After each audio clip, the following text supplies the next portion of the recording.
Fala, gurizada, tudo tranquilo? Bom, espero que sim. Estamos iniciando mais uma aula de física para o PISM-1. E seguinte, galera, na aula de hoje a gente vai trabalhar com o equilíbrio de uma partícula e também com os tipos de força, dando sequência aí às nossas aulas de dinâmica, né? A gente já teve uma aula de introdução à dinâmica, onde eu falei da definição de dinâmica, definição de força, unidade de força, falei de força resultante, falei de peso, falei de quilograma-força.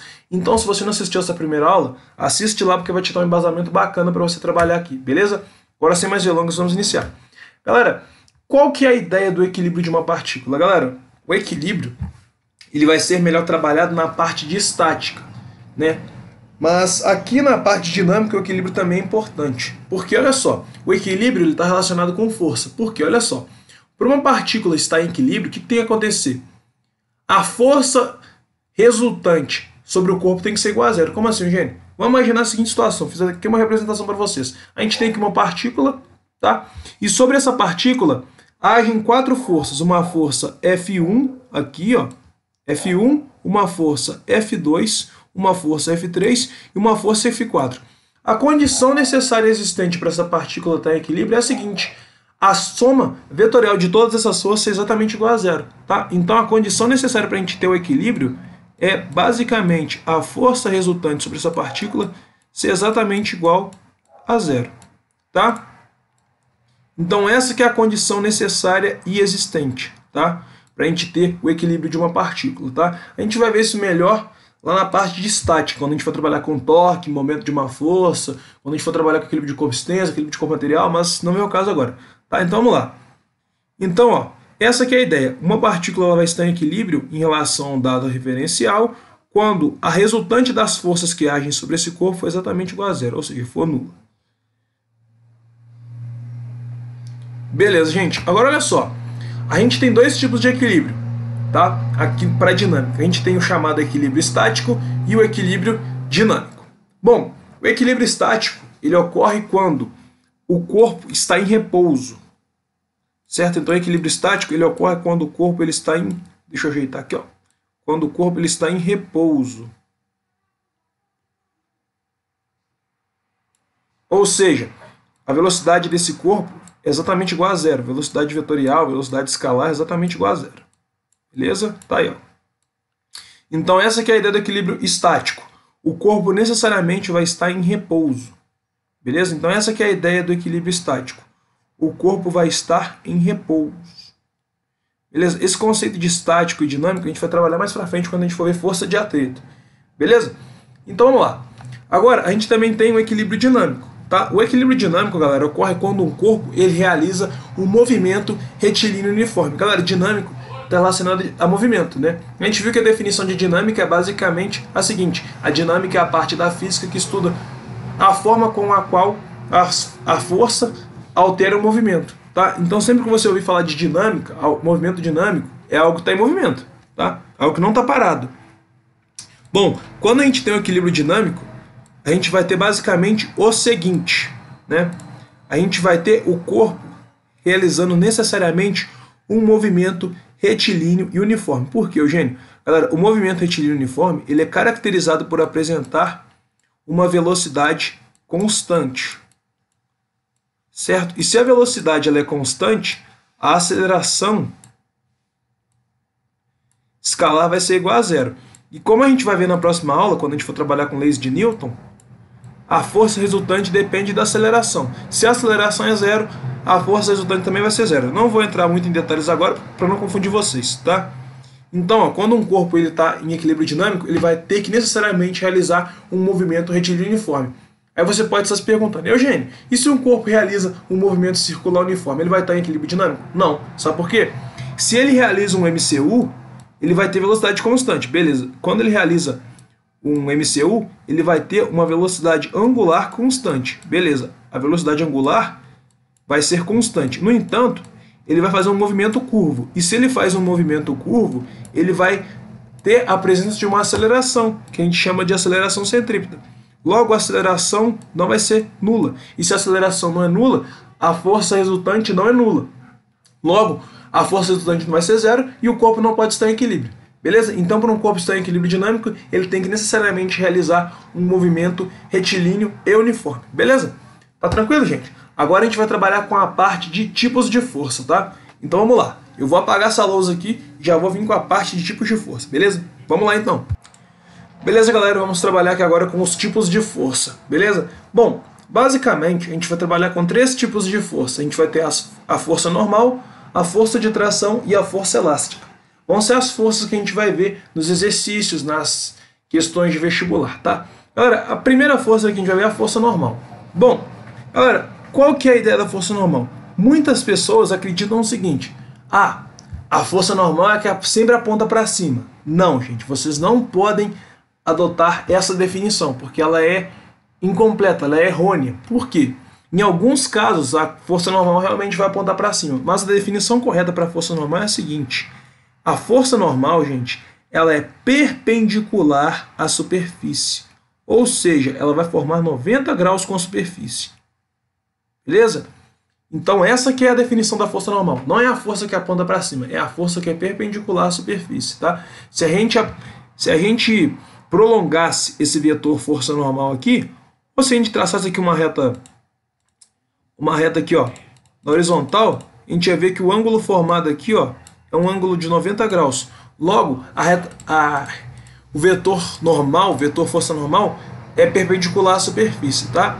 Então tá aí, ó, a força normal é perpendicular à superfície. Nesse exemplo que eu passei para vocês, a força normal aponta para cima, mas nem sempre vai ser assim. Quando a gente for trabalhar com plano inclinado, por exemplo, a força normal vai ser igual à componente do peso. Então, ela não vai apontar para cima, ela vai apontar para o nordeste ou noroeste, tá? Então, vocês têm que ter essa definição em mente. A força normal é a força que é perpendicular à superfície do corpo, beleza? Bom, um bizu importante para vocês: em superfícies sem atrito, a força normal vai ser exatamente igual à força peso, tá? Em questões em que o exercício fala assim, não tem atrito, e que o peso vai ser exatamente igual à força normal, tá? Em questões em que a gente não tem atrito e a superfície é perfeitamente lisa, ou seja, sem atrito, o peso vai ser exatamente igual à força normal, tá? Então, se o exercício pedir a força normal e você tiver o peso, basta tu colocar que o peso é igual ao normal, você mata a questão.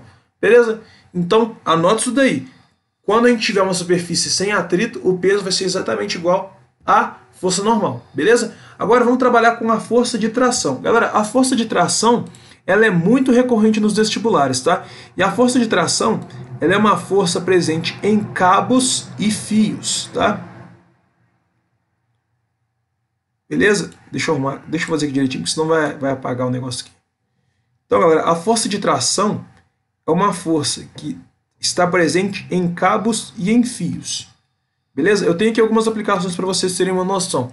Tá? Então, olha só.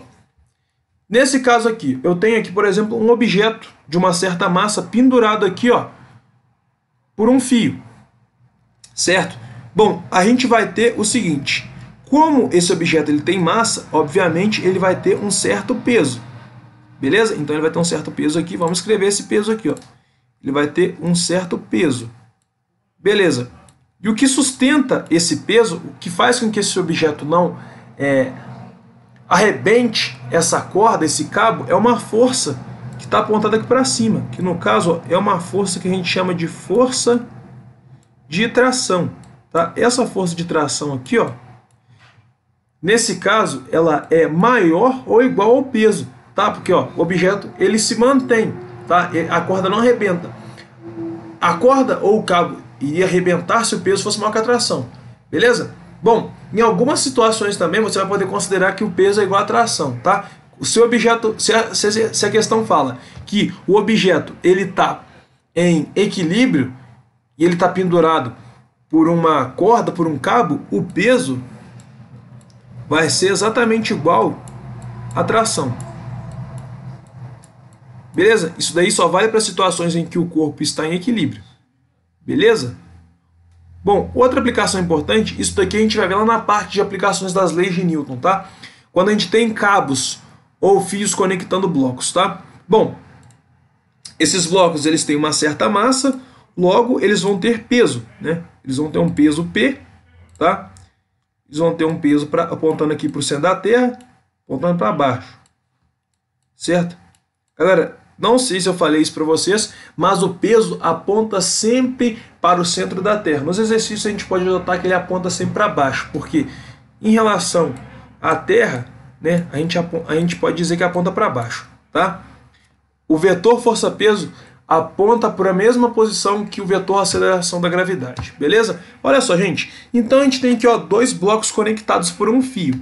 Bom, esses blocos eles estão conectados por uma certa força de tração. Aqui a gente vai ter uma certa tração, tá? Uma certa tração T, e aqui a gente vai ter a mesma tração T, tá? Vou fazer com cores diferentes para não ficar algo monótono para vocês, tá? Então deixa eu traçar aqui, ó.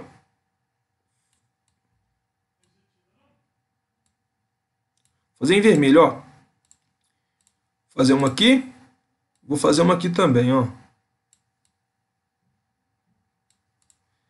Beleza, gente? A gente tem aqui, ó, uma força de tração para cá e uma força de tração para cá. Mais para frente a gente vai ver que essas forças de tração são iguais devido à terceira lei de Newton, princípio da ação e da reação, tá? Mas a gente vai ver isso mais para frente, tá? Na próxima aula. Beleza? Então sempre que a gente tiver cabo ou fio, a gente vai ter força de tração. Beleza, gente? Agora vamos para a última aplicação, o último tipo de força, que é a força elástica. Beleza, gente? Bom, quando a gente fala de força elástica, a gente está falando de uma força que está presente nas molas, tá? Então, nas molas, nos elásticos, como o próprio nome já diz, então a força elástica, ela está presente nas molas, tá? A gente vai ver mais pra frente que a força elástica, ela está relacionada à deformação da mola e a uma certa constante, tá? Opa!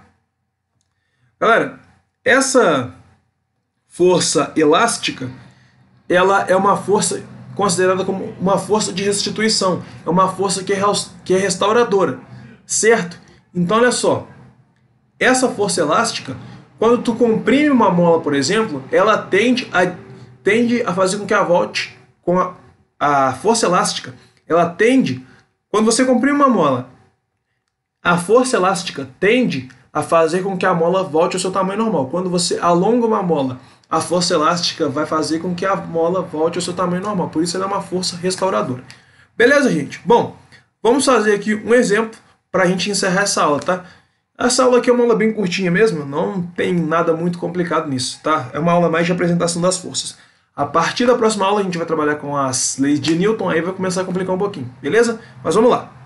Vou pausar e vou colocar o exemplo para você. Beleza, galera? Vamos resolver dois exemplos para a gente aplicar o que a gente acabou de aprender. Então vamos lá. O primeiro exemplo diz o seguinte: um corpo está em repouso em uma superfície plana e horizontal sem atrito. Sabendo que a massa desse corpo é igual a 30 kg e que a aceleração gravitacional vale 10 metros por segundo ao quadrado, determina o módulo da força normal. Então beleza, gente? Olha só. O exercício disse que o corpo está em repouso. Se ele está em repouso,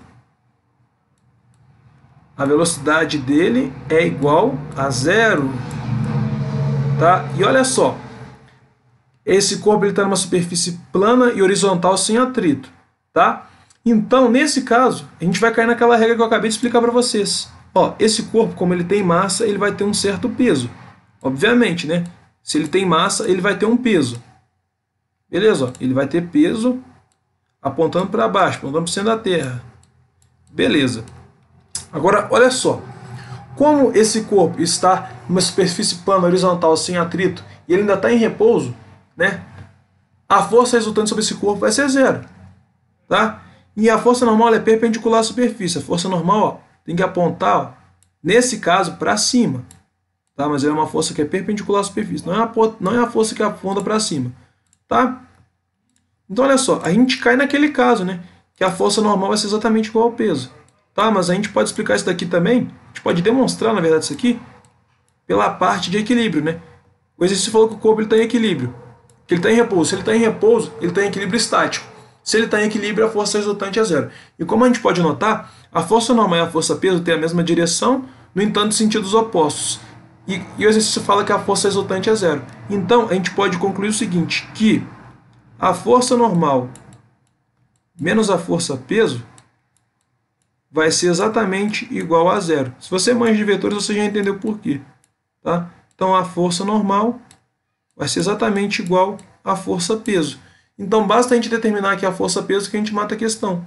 Tá? A força-peso é igual à massa do corpo, que no caso é 30, multiplicado pela aceleração da gravidade, que no caso é 10. Então o peso vale 300 newtons. Né? O peso vai ser igual à força normal, que é exatamente igual a 300 newtons. Beleza, gente? Questão fácil aí, tá? Uma questão aí, ó, para vocês verem como isso é cobrado, tá? Obviamente que eles vão misturar mais coisas aí, vão colocar negócio de atrito, vão colocar plano inclinado. Isso daqui para vocês pegarem uma base, tá? A gente vai ter aula que vai ter cabo, vai ter polia. A gente ainda vai ter várias aulas acerca, galera. A dinâmica é a parte mais extensa da física, tá? Vamos lá. Exercício número 2 pede o seguinte. Uma esfera está presa a um fio inextensível. O que é inextensível, Eugênio? Inextensível é um fio que não se estica, que não se alonga, tá? De massa desprezível. Então, manda desprezar a massa do fio. Sabendo que a massa da esfera é 5 kg e que a aceleração gravitacional é 10 metros por segundo ao quadrado, determine a tração no fio sabendo que a esfera está em repouso. Beleza, gente. Se a esfera está em repouso, olha que informação bacana, a esfera está em repouso. Se a esfera está em repouso, a força resultante sobre essa esfera é exatamente igual a zero. Beleza? Show de bola. Então, olha só. Como essa esfera tem uma certa massa, ela vai ter um peso, né? Se tem massa, tem peso. Beleza? Vou colocar aqui, ó. Colocar em outra cor. Vou colocar em azul para variar um pouquinho. Em azul. Então, tá aqui em azul o peso da esfera, o peso P. Tá? E olha só, o que mantém essa esfera aqui presa a esse fio é uma força, chamada força de tração. E essa tração, vou representá-la aqui, eu vou colocar ela em verde para variar um pouco. Verde? É verde. Vai ser uma cor que eu vou destacar aqui. Tá? Tá aqui em verde, ó. Essa aqui é a nossa tração em verde. Tá? Tá aqui a tração T. Tá? Bom, galera, o exercício fala que o corpo está em repouso. Né, que a esfera está em repouso no caso, né? Se a esfera está em repouso, a força resultante é exatamente igual a zero. E como essas duas forças são vetores que têm a mesma direção, no entanto, em sentidos opostos, a força resultante é dada por uma subtração entre esses dois vetores aí. Então, a tração menos o peso, vou fazer com outra cor para não ficar muito... para vocês não confundirem com o enunciado aqui, tá? Vou fazer com roxo. A tração menos o peso tem que ser igual à força resultante, que no caso é zero. Tá? Então, esse peso está negativo, passa para cá tocando sinal. Logo, a tração é igual ao peso. Beleza? Essa relação aí de igual a tração com peso, normal com peso, vem da parte de equilíbrio. Tá? Beleza? Então, ó, basta a gente determinar o peso que a gente determina a tração. O peso é a massa vezes a gravidade. Logo, o peso vai ser igual à massa, que no caso é 5, vezes a gravidade, que no caso é 10 metros por segundo quadrado. Logo, o peso é igual a 50 newtons. Se o peso é igual à tração, a tração é igual a 50 newtons. Beleza, gente? Espero que vocês tenham gostado da aula, sobretudo entendido. Qualquer dúvida que vocês tenham em relação a esse assunto ou qualquer outro, só mandar no grupo dos alunos, que vai ter toda uma equipe para assessorar vocês. É isso, valeu, fiquem com Deus e não se esqueçam, fé na missão, foco na aprovação, tamo junto.